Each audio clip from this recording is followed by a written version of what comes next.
morning, Mr. President. How are you? Nice, thank you. Good morning, Mr. President. It's a pleasure to be here. Welcome to Armenia. Thank you very much. Very nice having you here, gentlemen. Indeed. Okay.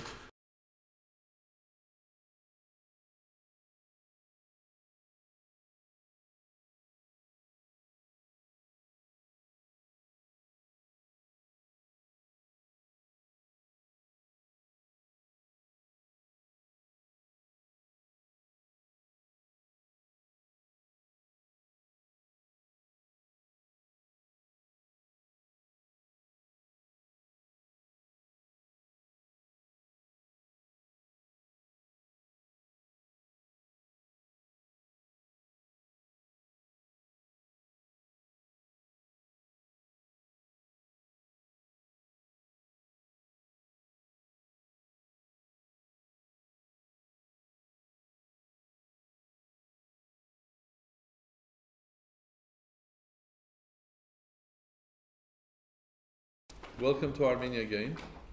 It's so nice seeing you in Yerevan. I hope you will have useful but also enjoyable stay here. And as we were talking back in Paris, and I agree with you that the aim of your visit is to discover Armenia and first discover the educational part of it, because there's nothing that we can do in high-tech technology if we don't have the right educational system. So welcome to Armenia.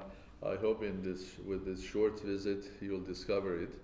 And I hope that you'll come back not alone but with your wives as well and family. 21st century new technology, because I personally believe, not because I am Armenian, that we have talented people around, and we have inherited a good educational system from Soviet Union, a tradition of natural sciences here. Which we are a small state but a global nation. That is a great contribution, because the Armenians are everywhere. Some people say there are more Armenians living in Russia than in Armenia, and they are everywhere, starting from politics up to businesses and academia. They are in France, they are in America, they are in Argentina, worldwide. As you said it, a small country, but a global country, and people is a key to the future. So, as we were discussing before, I think people should not be shy about the future. The future is an opportunity; it's not a threat.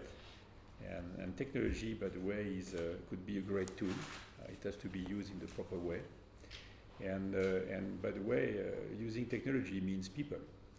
So first, everything starts with people, and this is why we are so keen to discover, in fact, the education system of Armenia, and to see how we can contribute to the education of the new generation, which will contribute to a better future at the end of the day. So, and what is interesting in the period where we are living right now is that it doesn't take massive capital investment.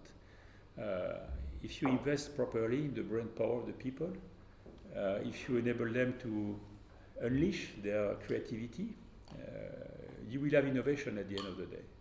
Hope we will discover when we will be visiting the different places we have in the very nice program your office has prepared for us, is to get a feeling of what are the key domains where things can happen, to get a feeling which is key, probably not in Armenia but in other countries. It has always been key that there is a willingness to learn. Definitely there is. The willingness to learn is a differentiation amongst countries in global competition. I think those countries where this willingness is disappearing will have big problems. If you have that willingness strong in that country, which again I suspect and which we will observe, you have a third strong advantage.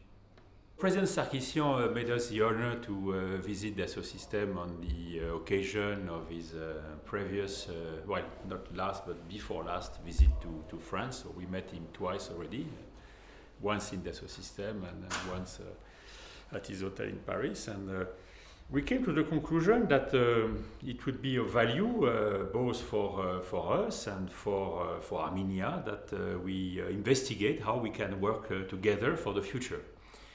Future meaning what can we do together to prepare the young generation for the challenges of the digital age, and how Dasa system can contribute to the education system with our technology, so opening the minds of the people to the digital creation, the digital innovation in the digital world, to prepare a better future.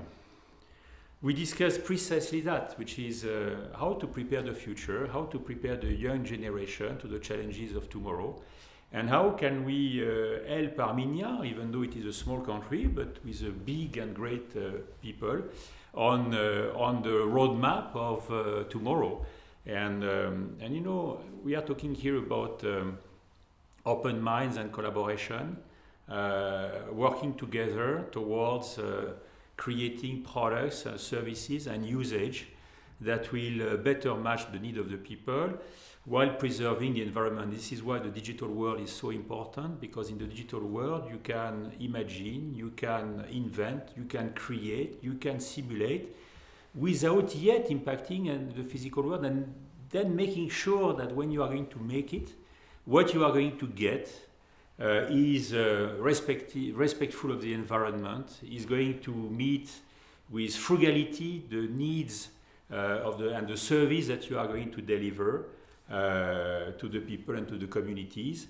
And you have to understand that the future is about collaboration in an open world between people that will work together to create. It's very interesting to see the new emerging companies and ideas, how they work. It's about first collaboration between people. It's not about a big conglomerate with big industrial infrastructure. It's about ideas and how you bring ideas to life.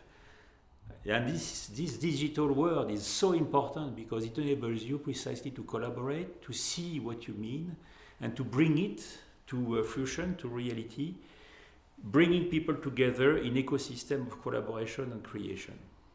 Well, what we're expecting is precisely to discover the education system, the ecosystem of creation. By the way, the new companies that have emerged, like Tumo in education. And this is, we see a completely different world emerging. It's not necessarily in the big countries, it could be anywhere on the planet, provided people, as we were discussing before, have the will to learn and to create and to innovate together.